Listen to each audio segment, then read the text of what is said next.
Good morning friends. YMCC health talk में आपका स्वागत है। दोस्तों, कोविड की सेकेंड लहर अपनी चरम सीमा पर है। आप अपना और अपने परिवार का ध्यान रखें, मास्क पहनते रहें, हाथ धोते रहें और दूसरों से 2 गज की दूरी बना के रखें। दोस्तों, मेरा ऐसा मानना है कि ये जो हम कोविड की महामारी देख रहे हैं, ये मेरे हिसाब से हम ज़िंदगी की पहली ऐसी महामारी देख रहे हैं जो हमारे सामने घटित हो रही है। स्थिति बहुत ही भयावह है। कॉलेज बंद हो रहे हैं, स्कूल बंद हैं, मॉल्स बंद हैं, सिनेमा हॉल्स बंद हैं और इवन कई जगह तो लॉकडाउन की स्थिति पैदा हो चुकी है। दोस्तों, अगर हम इसकी केस फैटेलिटी रेट की बात करें, जिसको कि हम डेथ रेट या फिर हम मृत्यु दर बोलते हैं, तो कोविड की जो मरने वालों की मृत्यु दर है वो 2% के आसपास है, जिसको हम अपने मेडिकल टर्म्स में एक बहुत ज़्यादा सीरियस डिजीज़ नहीं मानते हैं। क्योंकि अगर मैं बात करूं पुरानी महामारियों की, तो उनकी तो डेथ रेट बहुत ज़्यादा होती है। यहाँ पे मैं एक एग्जांपल देना चाहूँगा स्मॉल पॉक्स की। स्मॉल पॉक्स 1700s और 1800s में एक बहुत ही भयावह रूप से उसकी महामारी आई थी। आप सुनकर हैरान हो जाएंगे कि उसकी जो मृत्यु दर थी वो 30% के आसपास थी। उसका मतलब ये हुआ कि 100 में से 30 बंदों की मृत्यु हो जाती थी जिनको स्मॉल पॉक्स हो जाता था। अब आपकी उत्सुकता ये बढ़ जाएगी कि इसको हमने काबू कैसे किया।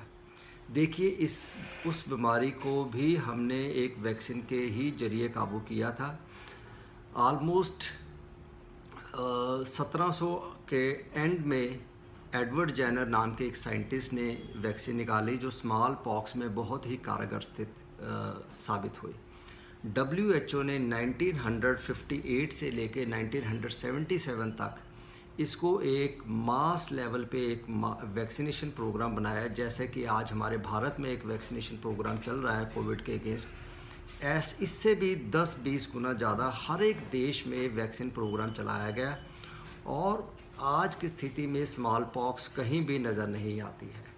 तो स्मॉल पॉक्स ही नहीं दोस्तों, और भी कई बीमारियां हैं जिनको हमने वैक्सीन के ज़रिए काबू पा लिया गया है। मैं कुछ एग्जांपल लेता हूं, जैसे कि टेटनस की है, पोलियो है जिसको हमने बहुत अच्छे से काबू कर लिया है, मीज़ल्स, मम्प्स, रूबेला, जो आज से 40-50-100 साल पहले बहुत सारे लोगों की इन बीमारियों से डेथ हो जाती थी, बट आज की डेट में ये बीमारियां बिल्कुल ही शून्य के दर पे आ गई हैं। तो दोस्तों, ये सब हमारे साइंटिस्ट्स के कमाल से हुआ है, उनकी मेहनत से हुआ है। और अगर हम अपनी वैक्सीन लगवाएंगे तो मैं उम्मीद करता हूं कि इस बीमारी को भी हम बहुत ही जल्दी काबू में कर लेंगे। दोस्तों, अब हम बात करते हैं इम्यूनिटी की।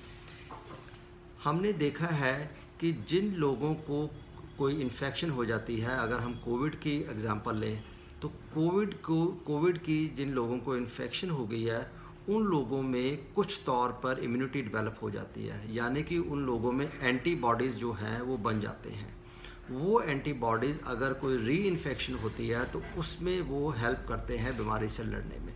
तो ऐसा देखा गया है कि कोविड की जो एंटीबॉडीज़ हैं वो 3 से 6 महीने तक रहती हैं।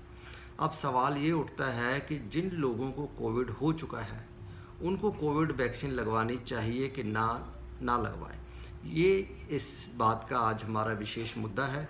दोस्तों, इस मुद्दे पे अभी तक कोई फाइनल कंक्लूजन नहीं आया है कि जिनको कोविड हो गया है उनको अगले 3 से 6 महीने में वैक्सीन लगवाएं कि ना लगवाएं। अगर हम साइंटिफिक रैशनल की लॉजिक की बात करें, तो जिनको कोविड की इन्फेक्शन हो चुकी है और जिनमें एंटीबॉडीज़ डेवलप हो चुकी हैं, तो मेरा ऐसा मानना है कि उनको 3 से 6 महीने की वेट करनी चाहिए या एक काम कर सकते हैं कि उनकी एंटीबॉडीज़ लेवल चेक करवा लिए जाएं। अगर उनके एंटीबॉडीज़ लेवल एक मात्रा से अधिक हैं तो उन लोगों को अपनी वैक्सीन लगवाने की ज़रूरत नहीं है, वो अपने 3 से 6 महीने की वेट करें। अगर हम दूसरी बात करें, जिन लोगों को कोविड की इन्फेक्शन नहीं हुई है, उन लोगों में क्या किया जाए, तो उन लोगों में मेरा यही सलाह रहेगी कि आप जल्दी से जल्दी अपनी वैक्सीन लगवाएं ताकि आपके शरीर में प्रतिरोधक क्षमता वो जल्दी से जल्दी डेवलप हो। और इन केस आप किसी इंसान के कांटेक्ट में भी आते हैं जिनको कोविड इन्फेक्शन है, तो आपको ज़्यादा खतरा नहीं होगा।